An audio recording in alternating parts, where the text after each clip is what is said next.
Hey everyone, welcome to our podcast. I'm Hansel Lin here with my BFF, Wayne Tang. We wrote a book, which, like this podcast, is also called The CoderBros Go to White Castle. It's a book about our story, how we grew up Asian, how we became best friends, and how we found our White Castle. Only our destination wasn't a fast food joint, but an awesome little business called The Coder School that we now run together. So we started this podcast to explore the stories of other Asian Americans like us and how they write their own book and what they think of as their White Castle, how they got there, and everything in between. So Wayne, let's get to it today. I think we have a guest that's from quite far away. Who is it? Yeah, I am psyched to introduce our guest today. He's one of our earliest friends from when we all had just moved to the Bay Area and were living the single party days. If you knew him from only those days, you probably wouldn't think he'd be alive today, actually. But you know the phrase, work hard, party hard. Well, he lives up to that phrase, actually, and more. On the professional front, though, he's a graduate of Carnegie Mellon and NYU, has done consulting at Price Waterhouse, did the iBanking thing, held numerous executive roles, and at a few places that stand out are Binance, the crypto famous platform, and the NBA. Yep, that's right, National Basketball Association. He worked at the NBA. Lastly, he's even founded his own fund called No Limit Holdings. His name is Jin Chao. Welcome, Jin. Welcome to the podcast. Yeah, man. You want to Thanks, get us guys. rolling here? Just tell Yeah, us what you've been up to lately. man. Well, so it's hard to start because there's so many places, but Well, obviously, first, you're in Uh, China. You're living in that's Shanghai. yeah, right. I forgot to say that. He's literally in Shanghai, right? Shanghai, I am in China. Shanghai. I've been in Asia now for 15 years. I Whew. think everyone, including you guys, have given up on asking when I'm going to come back to the States because I was supposed to only be Yeah. for a few years. Um, Are you but fluent yeah, I now? mean, Can you speak Chinese fluently? I can speak, but I'm still not fluent. I would say After working on. 15 years, you're So not so fluent, dude? What's Yeah, up? it's pretty 15 sad. years. I'm also still illiterate. I tried to Man, learn to read, mofo. but I gave up Okay. on that too. My yeah, I when I moved here, I could probably recognize 10 characters, and now maybe I'm up to like 30 characters. So I've Nice. tripled it, 3x. but, Nice. 3x. but That's like yeah, your fund. Your fund's still doing way makes me better than your illiterate. Chinese, honestly. That's right. But look, obviously, I've known you guys forever. I'm thinking back now. Like I met Hansel, even we met in the DC area back in That's like right. the mid 90s, right? Yeah. Early mid 90s. So it's been 30 years. But I moved to the Bay Area after business school in 1999. So I think that's when Wayne we hooked up. Yeah, So it's absolutely. I been 20, remember. yeah, it's been Prime party 25 years. days. The band, Yeah, we were in the a band together. drink club. Um, Single party we, days. Poker. we Yeah. yeah, Poker. Yep. You were a poker a lot of aficionado. yeah. So what Motorcycle I've been, I riding. guess, Man, yeah, everything. motorcycle riding, poker. So Um, yeah, so let's start with this then. So just to sort of set the stage of what kind of Asian you are, what we want to hear. So you've been in China for a long time now. So what we like to ask is, most of the guests we have Asian American, right? So between the sort of the extremes of both sides, do you feel like now that you've been there for so long, do you feel like you're more just like a Chinese guy, or do you feel still American, or somewhere in between? And why?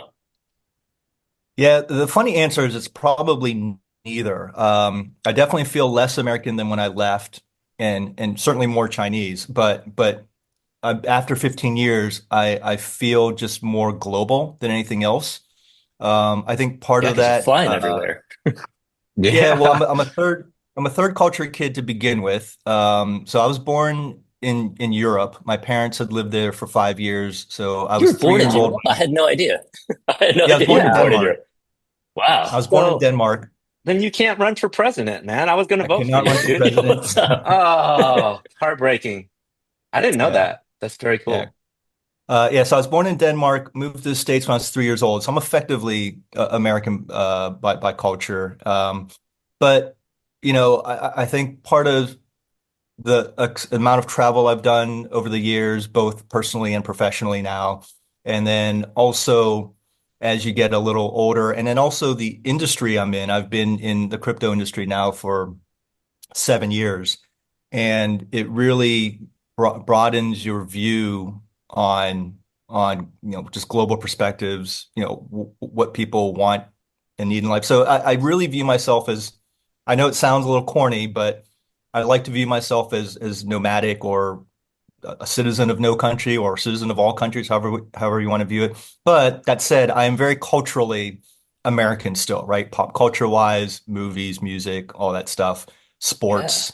Yeah, but to be able to say you're so worldly, which you are, I mean, you're just telling us before you travel probably 40% of the time, flying to Brazil, flying to Europe, and Yeah, all that stuff. That's amazing. What a life. yeah. I also sit, I mean, and you guys know this from very early on. I have a value system that may not quite fit anywhere. I'm all about, transparency. I'm a massive I love how libertarian, you like a put it. libertarian to the extreme. You're a That's a massive great way to libertarian. describe it. Okay. A Yeah. value system that, yeah, just, yeah. What was Yeah. the So you phrase guys that you know said? I don't believe in monogamy. I don't believe Right, in right.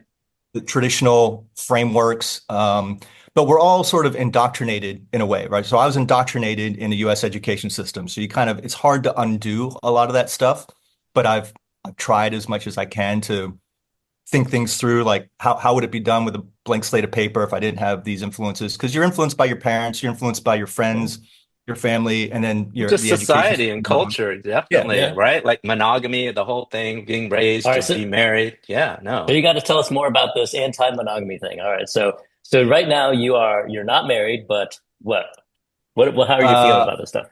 yeah. So I was married. I'm divorced, as you guys know, and I have not been in a monogamous relationship since, nor do I ever want or plan to be.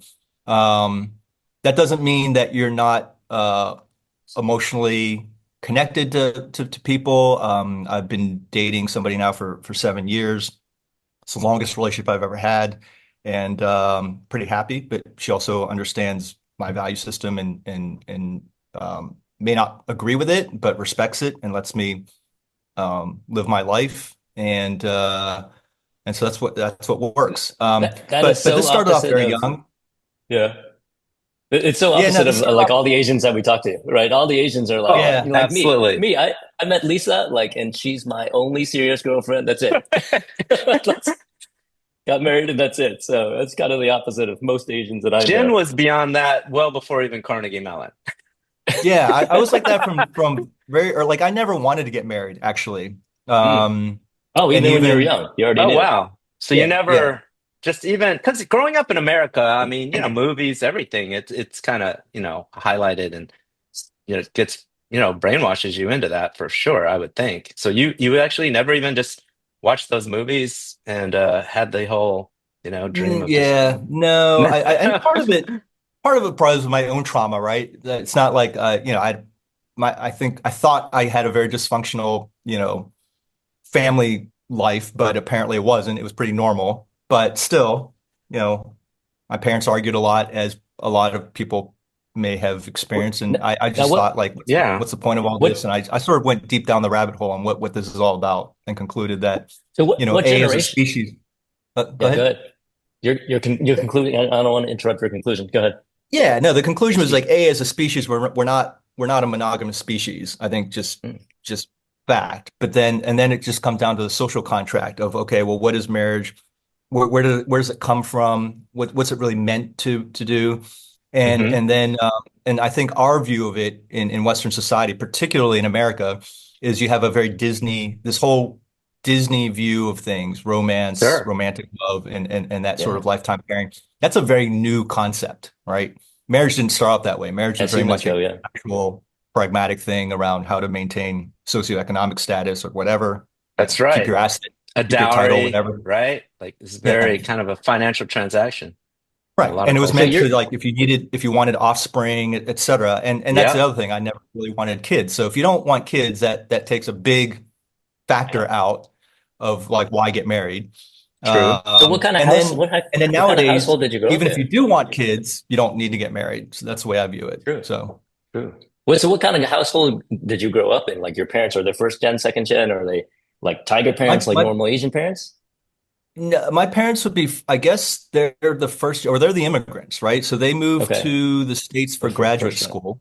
So they weren't like Um, hippies. They weren't libertarian hippies that kind of brought you up in a different no, no, no. way. They weren't They like moved to the free States love, in the Jen. 60s.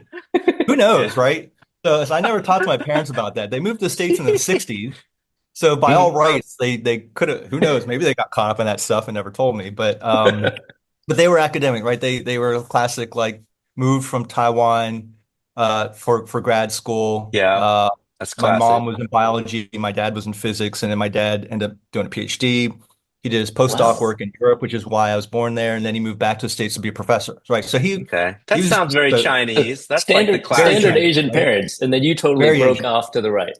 You're like, Yeah. I'm out of here. Right. And so Wow, but that's that's funny. what I because they was. were arguing like that much though. I mean, my parents argued a lot, but I guess I still, grew up and fell into the Disney movies and that. I still kind of at least thought I would get married and have kids, but I see where you're coming from too. I mean, my parents did argue, and that definitely probably Yeah, I don't put it know. down. I don't know. And part of it might be like a family thing. It's funny because my dad is from a family of five kids, and my mom from like seven. And right Yeah. now, like there's no like cousins or what, like I'm the last, like no, none of the cousins have gotten married and have kids. Like I'm the last, I'm it. What the heck? Chao name ends with me. And so Mm. unless I have a son, which doesn't look like, well, we can talk about You that might, you separately. might. I've seen your party days, so you never know. Yeah. Wow, that's No, crazy. Well, yeah. but separately, I do, well, yeah, I shouldn't talk about that. I'll tell you guys about that. You'll just think about okay. Um, Well, Yeah, this is let's definitely edit not that. the topic that I thought we yeah, but were going to anyway, detail in on because you had some really other awesome topics. okay, Yeah. Go ahead, Jen. You said yeah. Did you want to finish that anyway, or did you want to move no, on just in case? let's move on. All right.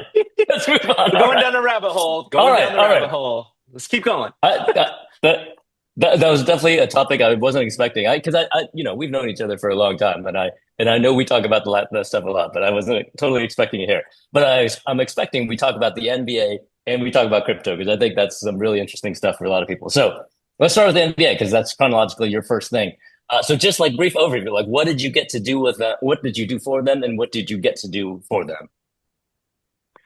Yeah, so I was headhunted. I think it's the only job I've ever been headhunted for in my life.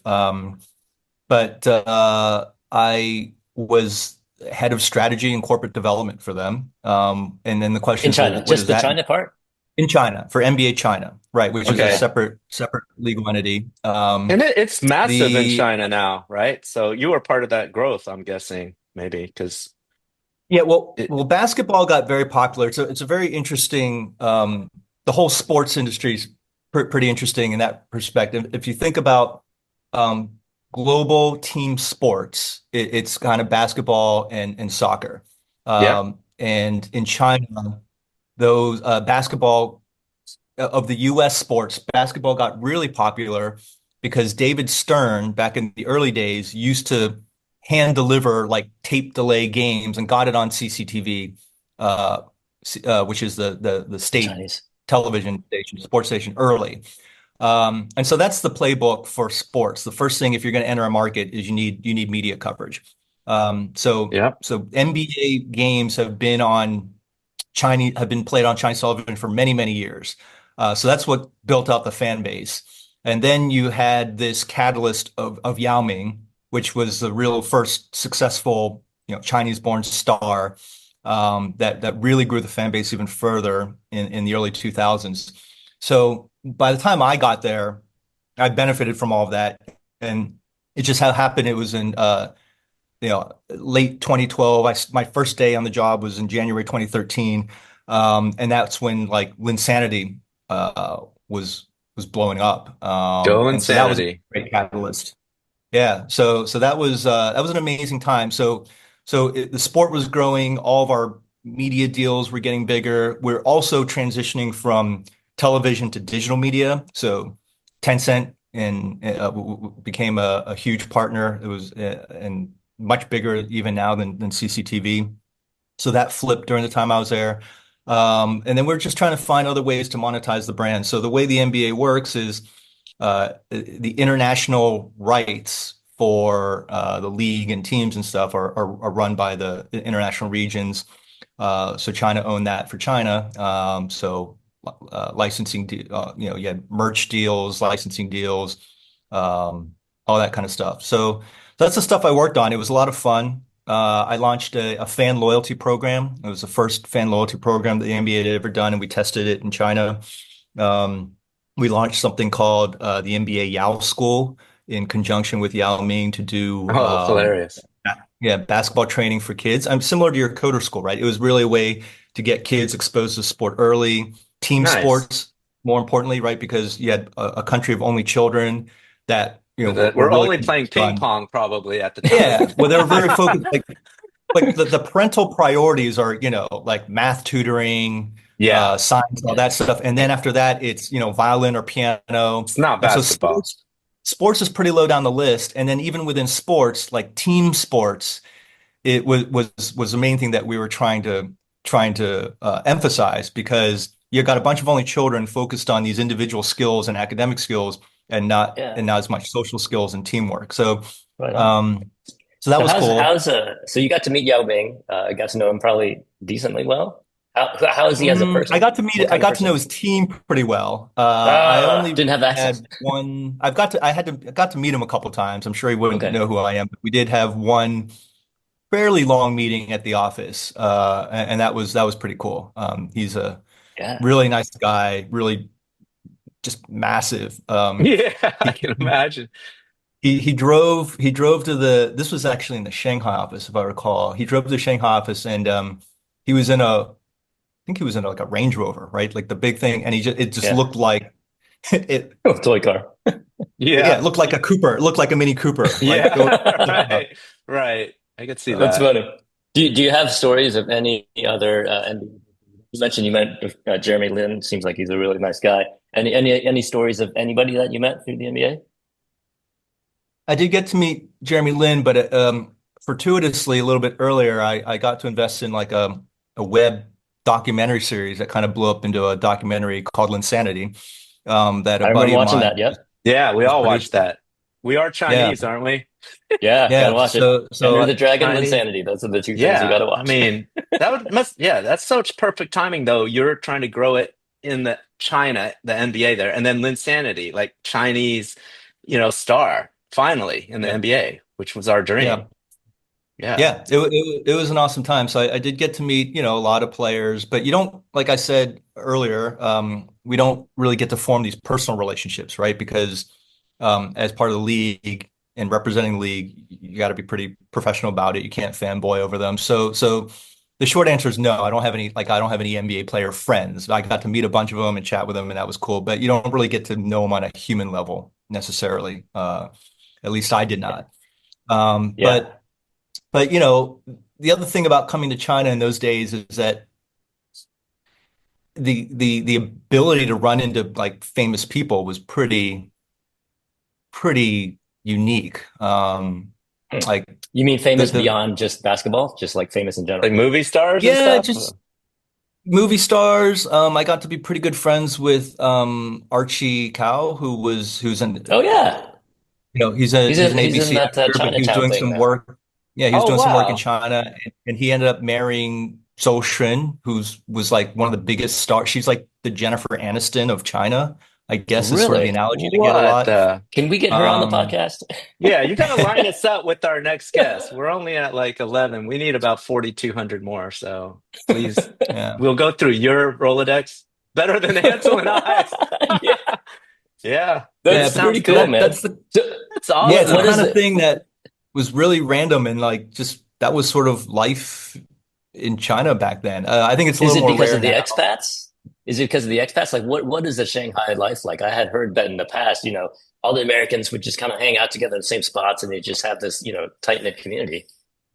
Yeah. So I got there and I moved here in '09, and I think in '09, expats were still sort of aspirational for locals, and particularly Americans, right? Like a US passport was something that Hmm. was Yeah, that's what I've heard. pretty well received. And so if you ask most locals at that time, would they want to go to the States? They're like, yeah, we've heard great things about the States. Would love to go. There's a lot of opportunity there, really cool things to see. And that actually flipped during my time. It was very noticeable from, say, 2010, 11 to about 2017, 18, right up to COVID, where Mm. China was going through such huge growth that the locals were like, the mentality flipped a bit. We're like, oh, I don't need to go to the US there's so much opportunity here in China. Like China's where it's at. And it got a little Sure. more of that nationalistic undertone that they got a lot more confident, which is good. Yeah.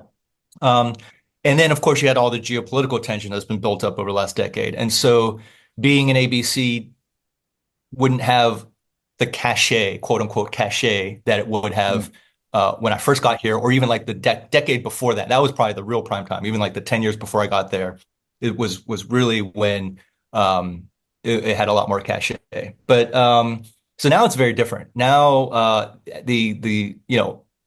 expat package, you'd be considered very well off. Now you're sort of okay, well, a lot of these jobs, rightfully so, are being taken by locals that are educated abroad, and there's a Yeah. lot more entrepreneurs. So when you see the wealth in China now, like you could argue that expats had a decent chunk of that wealth, 20 years ago, 25 years ago. Now the wealth is not with expats. We're just sort of like upper middle class guys that are doing Right. okay, but what Oh, like the interesting. guys rolling deep in like, you know, you got 20-year-olds rolling around with McLarens and they're going into like poker games playing like a million RMB buy-in. Oh Like man. those aren't expats. And that's Yeah. very noticeable. Like the wealth has been So what Interesting. spread about around. now? I mean, because supposedly the economy isn't that great in China at this point.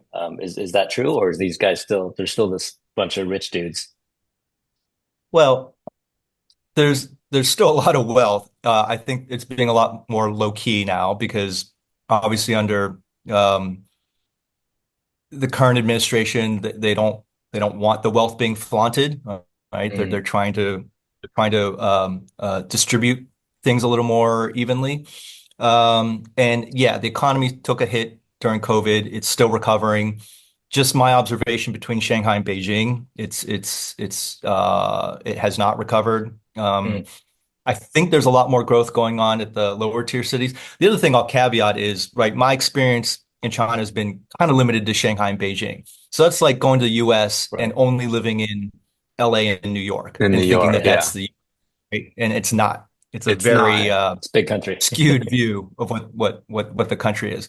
So I'm not living a typical Chinese life, nor do I even on a day-to-day basis really see a typical Chinese life, right? I'm sort of in a bubble. That But makes sense. you can still you still get the sentiment and get the news, and you can see it when you go out just on the street or go out to eat, Yeah. that the economy's not there. And Yeah. so Well, there so is you're yeah. yeah.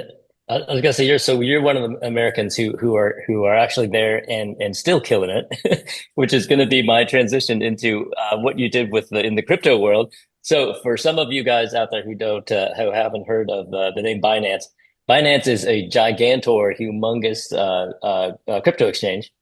And Jin was a big part of it. He actually knew the guy who ran it. The guy's name was CZ. I forgot what it's short CZ. for. Yeah. CZ, and CZ was at one point the richest person I think in the world on paper because Binance was worth so much. So Jin, that's kind of to tee you up to say, man, you were like a chief strategy officer at Binance, I It think. was. Wasn't You that your were role there? sea level for sure, Uh, right? Yeah. So, I so tell was us I about was that a and tell us strategy about officer. CZ. Okay, yeah. And tell us about that job and how you kind of got into crypto. And maybe even like, should Wayne and I get into crypto? Yeah, that's What are the right. tips, Well, man? The Yeah, insider what are the tips. tips? Is it I, all over? I, It's too late now. I Too don't late think for it's an idiots insider like thing us. anymore. I can tell you a Yeah. lot about the industry and where we're at right now because it's evolved incredibly, not just over the years, but even over the last quarters or even months. Yeah. So happy to give you my take on that. But yeah, look, this is one of these things where I learned by the time I moved to China, I had learned I was in my late 30s when I moved here. So I'd gone through, I'd gone through the dot-com boom and bust along with you Yep. guys, right? I went through the Yep. global financial crisis. So I was far enough into my career that I realized, like, look, you can plan as much as you want, prepare as much as you want, but there's a lot of things that just happen, and good and bad. And this is one of the things that was just, I don't know, as fortuitous as it can be. I was a big poker player, recreational poker player. So that's one Yeah. of the first social circles Damn I good got into poker when I player moved to too. Asia. Yeah. And yeah, okay, not anyway. Thank you, but yeah, poker and basketball are my hobbies, and so those are the groups I seek whenever I move to a new city. And just out of luck, friends of friends through different poker games, I got to meet CZ, and he was a neighbor. He lived like That's down the block crazy. from me. So I met him like I think in the first, maybe end of the first year. So I've known him since '09 or maybe early 2010. So Um, CZ had already had Binance up and going, or this was after? no. No, not at all. This was way before CZ. So it Hmm. was actually during our home poker games that we got to learn about crypto. Because there Oh, were some other guys that were earlier on that had launched a local exchange, that had launched some of the larger altcoins. So we actually learned about crypto together. We started our journey together at that poker game, and that's why my firm's called No Limit Holdings, right? It's a nod to Yep. that oh, Play on beginnings. poker. Uh, And yeah, it's a great yeah, name, by and the way. so yeah, thank you. So at the time, CZ he was an entrepreneur, but he was working on high-speed trading systems. So his background, he did computer science. He then worked for Bloomberg in New York and Japan, building trading systems. And then he launched with a bunch of co-founders a startup called Fusion Systems. So if you ever read like Flash Boys, that Michael Lewis book, Flash Boys, around high-speed trading, it's those systems, right, where they're trying to get as close to the Oh, data I've center so heard. that yeah, the the data like nanoseconds. Yeah.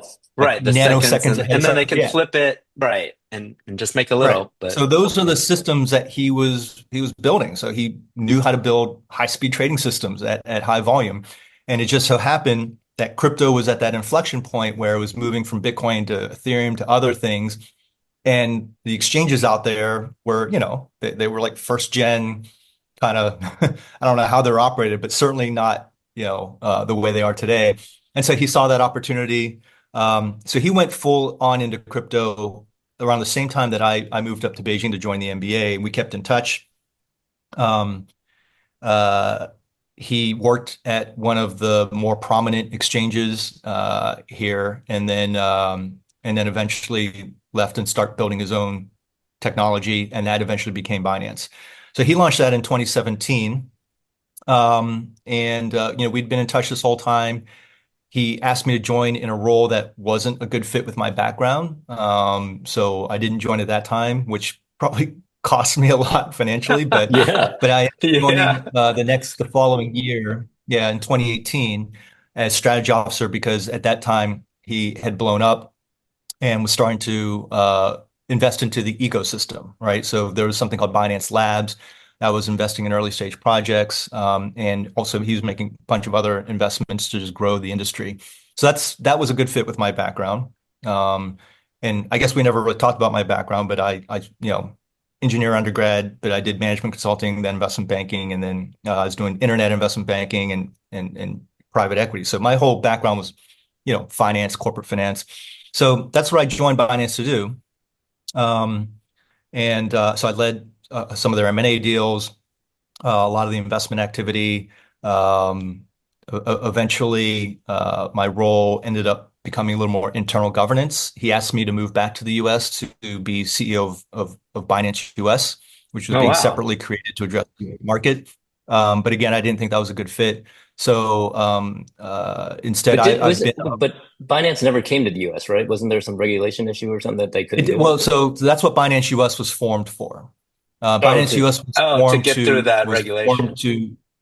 to address to be a regulated entity for US users, because in the early days, unregulated, we there were, I mean, that was a problem, was that there were too many US users being onboarded, and Mm, right. and didn't have the right framework in place for that. So Yeah. that's what US was, and I've been sitting on the board of Binance US for a few years now. So that's been my role, not really an operational role. And then in 20, and then obviously COVID hit. And that's where, wasn't much to do. I couldn't travel. My team was all scattered around the world, not on shore, so I, couldn't see the team. So that's when really wanted to get back into investing and launch No Limit Holdings. So I did that 2.5 years ago. Yeah, so that's been So the career path so let's in crypto. let's sort of like set the number stage because it's also mind blowing. So right now, as we do this podcast, Bitcoin is what around 100 and what is it, $103,000 or something like that. Yeah, Right. 103,000. Okay. All right. So it's currently 103,000. So let's go back to when you started when you started with Binance. About how much was Bitcoin worth?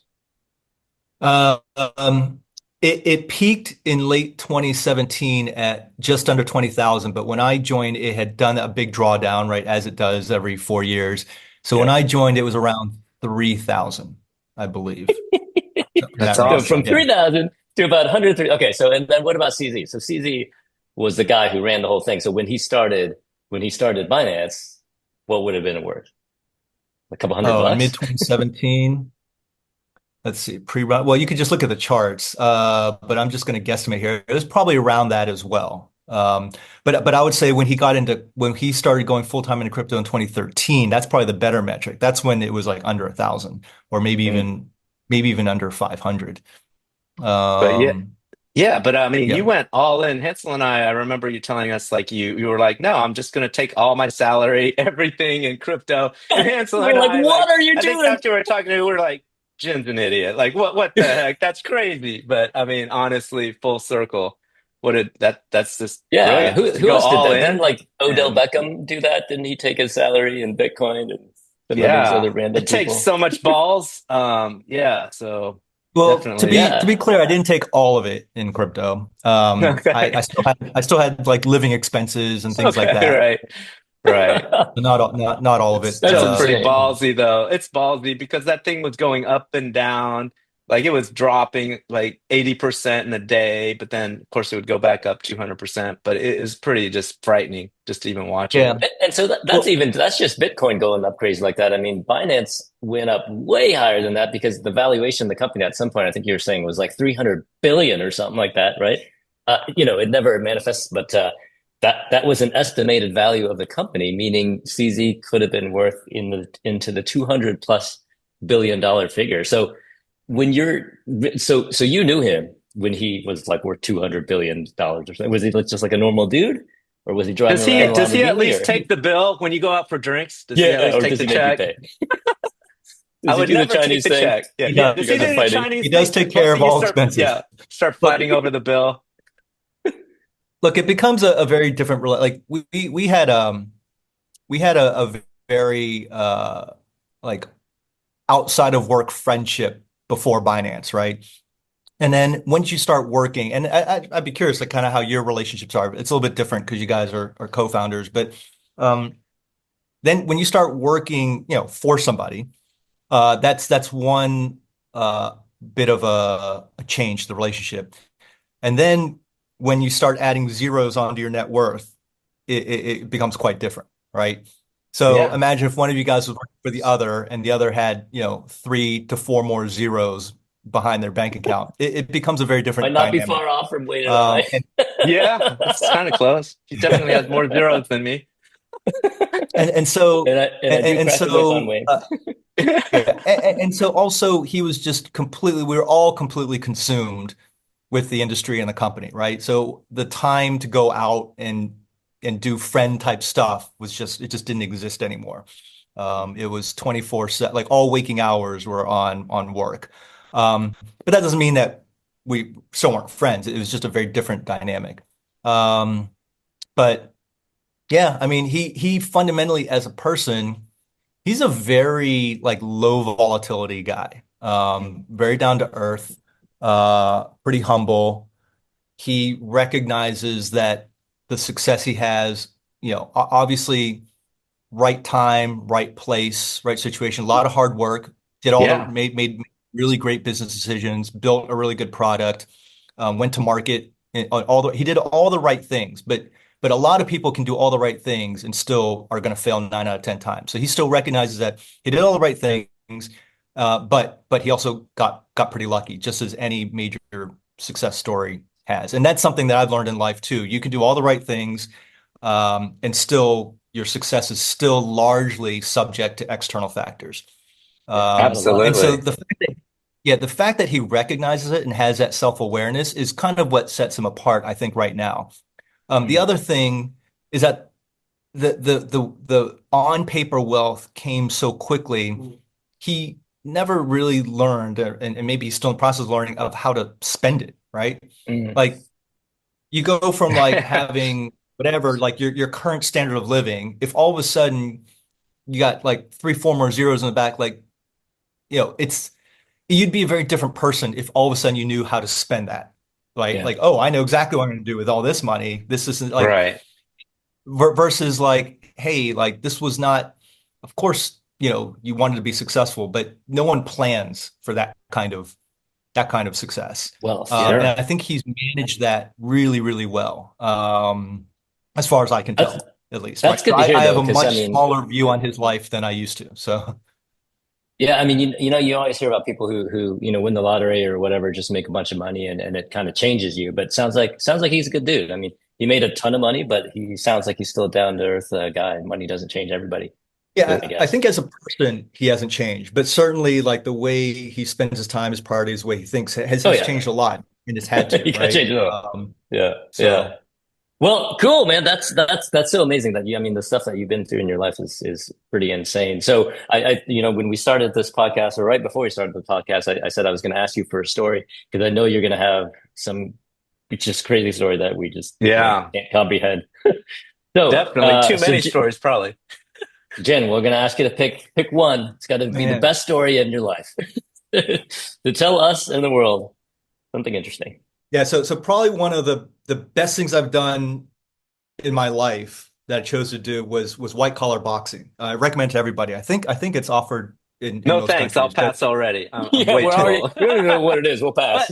But yeah, no. Well, so go white ahead. collar boxing is where they take a bunch of like, white collar dudes, untrained, never boxed before, put them through like a 3 month training program. And then there's a night, it's a charity event, black tie, where they just have all these boxing matches, like, 10 to 12 of them. So I signed up for this. I heard about it. I attended a couple. I had some friends that did it. It looked amazing. And so I was like, I want to try this thing. And at the time, I went to the one in Beijing in 2013, and it was like the third one I'd gone to, and I was like, you know what, I got to do this before I get too old. I'm going to do this next year. And my colleague at the NBA held me to it. He was like, all right, do it next year. Let's train together. Let's do it. He held me to it. He's actually one of my partners now, at No Limit, one of my closest friends out here. So the next year I signed up for this. This is 2014. You can see a picture back here. This is of me knocking down my It's opponent in the Jen in third a round. total awesome boxing outfit Um, with the gloves and helmet, everything. Yeah.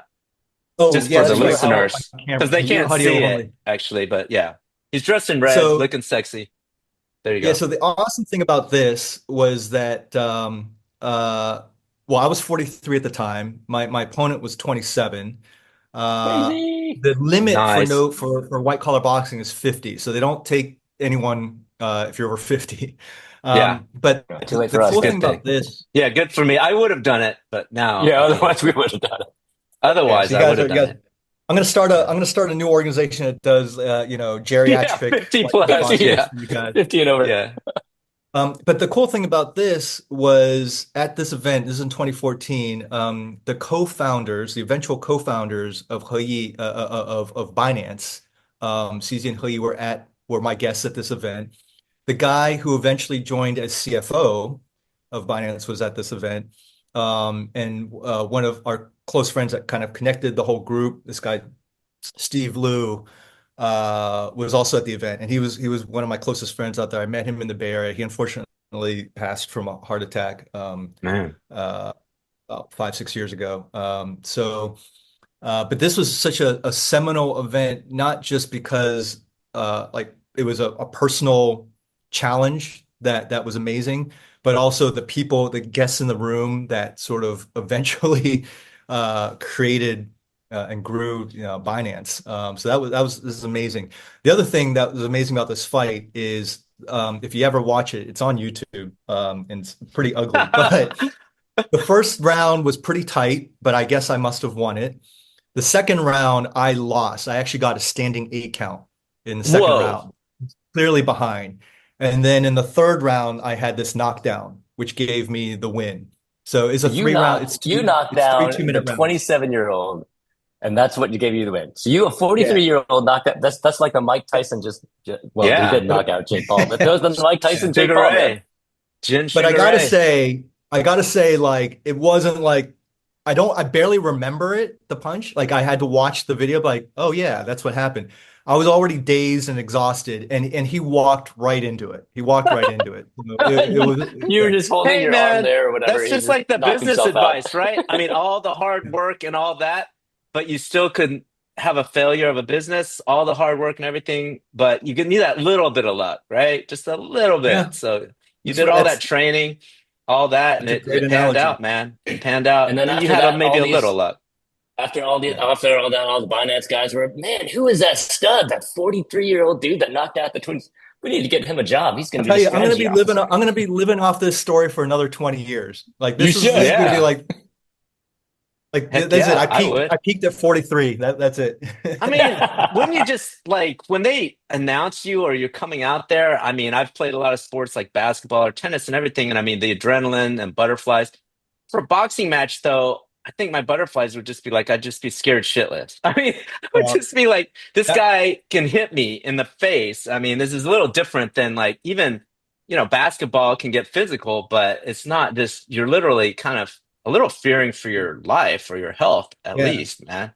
And that was So the most amazing thing about this experience. So first of all, the walkout was awesome, and everyone kind of lives for that. Like everyone who's trained, like they spend so much time picking the walkout music and like getting Was pumped it up for the like, is it walkout. like the movies? Like you Rocky got the theme, spotlight and you're dun, walking dun, dun, dun, dun, around Yeah, with dun, the dun, robe. dun, Really? no, it's That's exactly like awesome. that. So you the got to be You robe. Rocky. walk That's into this, awesome. yeah, you Yeah, walk and in you're this ballroom, the spotlight's on you, you go into the ring, but then once you're in the ring, you're like, oh shit, I've got nowhere to go. Like I want to get out of here. that's the one thing about boxing is like I remember like I was getting pretty beat up in the second round. I turned my back, and that's when the ref stopped it and gave me standing 8 count. And I was just like, I gotta finish this round. I gotta finish this Yeah, fight. right. Holy shit! Like I want That's out, funny. right? And Yeah, that's when you kind of got to dig deep. So I'll be honest. This is probably one of the biggest things I'm proud of was that because there's nowhere to run. And like what Tyson says, right? You go in with a plan. Your coach is telling you what to do. The coach is but screaming at you. It all goes away when you get hit in the face. You're just yeah, like, yeah. like I would it's imagine that. yeah. It Oh, was pretty amazing. that's a great story, man. That's a great I'll story. have to send you the. It's on YouTube somewhere. I'll have to send it to you. You can laugh. You can have a good laugh because it's not pretty. Yeah, All right, no. so Yeah. So we're running up short on time here, but Wayne, I think we got something coming up in the next part of this podcast. What would that be? Oh yeah. So this is the How Asian Are You segment of the podcast. So the acronym for How Asian Are You is HARU. Haru. Haru. Haru. So anyway, I don't know why I always laugh a lot at that. And I have It's to funny kind of every time. recover. It's It's funny funny time. every time because now it's about the 12th time we've done this, and I'm still laughing. But yeah, I don't know. All right, Maybe it here we go. offended you. So We're anyway, gonna go yeah, some good questions for you. throw All right. down on some Asian questions for you. We're gonna quiz you on three basic questions about Asian culture in some way, and you got to get 2 out of 3 to win a prize. So here we go. We're going to start off with something fairly straightforward, something food related, which actually originated right around your area. What is the name of the dumpling with the soup inside that also sounds like Bruce Lee's Chinese name? Xiaolongbao. Yeah. Oh, you said it before it was even done. Dude, yeah. Okay, here's the bonus. Here's the bonus trick question. I'm getting What hungry does that now. mean? What does the name actually mean? Ooh. Actually, I don't know what the long is. I know small something dumpling. Long. Is What that is the dragon? long? Is that like Bruce Lee? It Is is that the dragon, dragon long? but I'm gonna guess dragon long. that's actually I thought that for the longest But time. I thought it was like I'm small gonna dragon. Actually, the long is those bamboo steamer things. Those are it's siu long is what they call them. Chao oh, long. long. Oh, container long. Yeah, yeah, like close those steamer enough, close things. enough. Yes. I'm gonna give them the thumbs up because I didn't know Well, that. I that mean, makes again, sense. I'm pretty much a white dude, but I didn't know that. I was just gonna say like soup dumplings, which is Yeah. I literally Has think nothing to do what with it Shao or because Lung. that's what is written on the American menus for I that. think It'll it's say also worth soup mentioning. dumplings. I feel like it's worth Yeah. mentioning that the three of us are not like the typical ABCs like from California and New York, right? We all It's grew up true. in the most bizarre Yeah, Yeah. places. Alabama, Iowa, I guess Pittsburgh. Yeah. Pittsburgh. Yeah, Well, you this guys are city more of bizarre. steel. Yeah. I remember, I think We Wayne, are you were the bizarre. first person I ever met from Alabama. But now I actually know three, I know three people, ABCs from Alabama. ABCs, wow. Damn. We're All we're right, we're you get actually another we're one for killing the that. world. We're taking over the world. All right, question number Three two. for This is in three. the Yeah, sports yeah. world. Sports world for you, Jin. And we're gonna stick in the NBA, so you better know this. All right, so name two Asian players that are not Jeremy Lin or Yao Ming. Oh man. Okay. So, Part Asian, also okay. Yeah, part all right. Asian. Because come on, how There's many were the 100% half Asian? Asian guy that played for the Washington Wizards way back in the day. Yes, There's the current Yes. yes. I With the can't remember his Lakers. name. Oh shoot, what was his name? I can't remember. There's also uh the guy that played for the Dallas Mavericks that went back to the CBA. He was right after Yao Ming. Shoot, I can't remember his name Yeah, either. he's a really tall dude.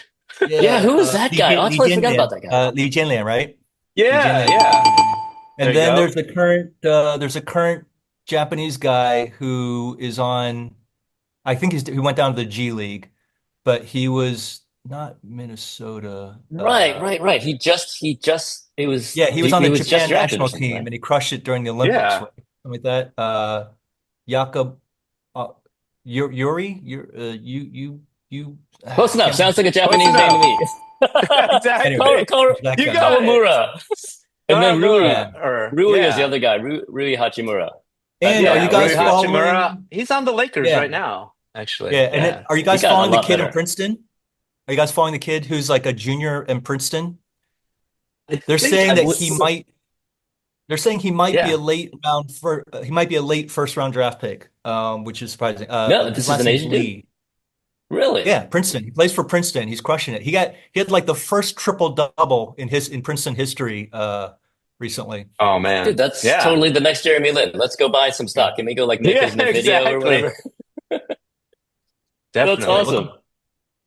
All right, we'll check him out. All right, so last question is an open-ended question about life in China. What would a bachelor living in China, maybe that's you, what would a bachelor living in China do that a bachelor in the US would not do? Oh man, that's a loaded question. I think Wayne's Mm. going to give it to you, All whatever you right, say. I got an answer. This is a little bit so go clubbing. And the reason why I say that is I feel like in the US, kind of guys stop going clubbing like what, around 30, 35 maybe. I think that's the last time Yeah, I went, that about is true. 31. In Absolutely. Asia, it's And you're not still clubbing? uncommon. It's not You're I still still go out clubbing? once in a while, but it Yeah. would not be uncommon for guys my age to be at nightclubs in China. It's actually like not pretty That common. makes sense though. And meeting young women as well. Only if you have a lot of Yeah. money. Well, yeah, that's one thing at nightclubs. The guys get older, the women stay the same age. Ain't that the Came from truth? Matthew McConaughey. There's a Yeah, quote. here's a quote. Dazed and confused. All right, Wayne, how did Jin Paru quiz? Haru crushed it. You are a winner. I think it was at least 3 out of 3 of the standard questions, and then there was a couple of bonuses. I learned a little bit about the soup dumplings, so it's not just dumplings, I guess. I'll take that. But anyway, so extra bonus, and your prize, I mean, you're already seated, so just get seated because it's gonna be incredible. It's a copy of our book, The Coder Bros Go to White Castle. So I don't know if How you've heard about incredible is it, that? but that's incredible. It And is cool, but hold on, I yeah, I actually don't even know if never it can heard be a it. hardback though. I'm not sure if we can afford that, but we'll do our best. At least a good copy of it. Yeah, All right. Well, I heard you mention it in the intro. Would love to hear more about that. Maybe we can take that offline. But Yeah, absolutely. you can read it. That's how you'll find out more about it. All right. Well, so to wrap up this podcast, we will ask you for your life tip. You got the floor. What life tip would you have for the audience? Okay. Well, I kind of alluded to it earlier around, doing all the right things, but still being subject to external factors. So as a corollary to that, um, I'm an extreme libertarian, but I also, so I put huge value on optionality, right? A great example is when we were motorcycling and you guys were all, kind of getting married and getting rid of your motorcycles, and my motorcycle was just gathering dust in the garage. I finally sold it. Like the day after I sold it, I regretted it. I was like, I don't ride it anymore, but I still want it there. So that Yeah. optionality in life puts a huge premium on it for me. So the ability for me to move to Mm. another country, another city, another industry, has been really useful for me. Now, it's not for everybody, but I would maintain that even if you are the, quote unquote, settling down, get married, have kids, still put yourself in a position where if certain opportunities or certain situations come up, you don't let that be a barrier to progress, because there's always a way around that. I mean, people kind of feel I like, love oh, I that. own a house now, I'm in this Yeah. job, I got this much time till I vest, I've got this kid going to Right. school. The reality is you can and always find ways to make it happen if it's worthwhile. Because I think later on in life you'll look back and be like, oh, I shoulda, woulda, coulda, right? And there really nothing is preventing people. If you have, where there's a will, there's a way. So a lot of that's just inertia. So that would be my life advice. No matter what situation you're in, kind of still have this mentality where you can give yourself max flexibility no matter what. Because even if you have Right all on. those things, Yeah, I love it's very, that. very doable. That's great, man. Coming from a libertarian living in China, which is the opposite of a Yeah, I libertarian. mean, look, it's a bit of a biased view because I'm libertarian, I'm nomadic, I don't have Nomadic. asset light, I don't have these relationships, so it's easy for me. I make it very easy for myself, but I see people with all these things, asset heavy, family, all these situations, they still do it. And those are Yeah. the people who I find that are kind of most happy, satisfied, sort of maximizing utility out of life. Yeah. Well, I mean, Well, look, sweet. you I'm gonna guys, go you and guys have done I'm gonna Words of go and buy wisdom, my bike man. back. it. Words of Yeah. Yeah. wisdom. All right. Well, thanks, Jim, for your time today, man. It's awesome to chat with you. Congrats with all the crypto stuff, man. It's an amazing world to be in. I don't know anything about it. I'm glad you do. Congrats for everything you've done, and thanks for jumping on the podcast today. Yeah. And thanks again. Thanks for being on the podcast. A big shia out to you and all of China. Absolutely. Thanks for reaching out, guys. It's been too long. We are sponsored by none other than the Coder School, a company that teaches kids how to code with over 70 locations all around the country. So if you're interested in getting your kids to code, head online and check us out. Learn to code, change the world. Thanks for listening.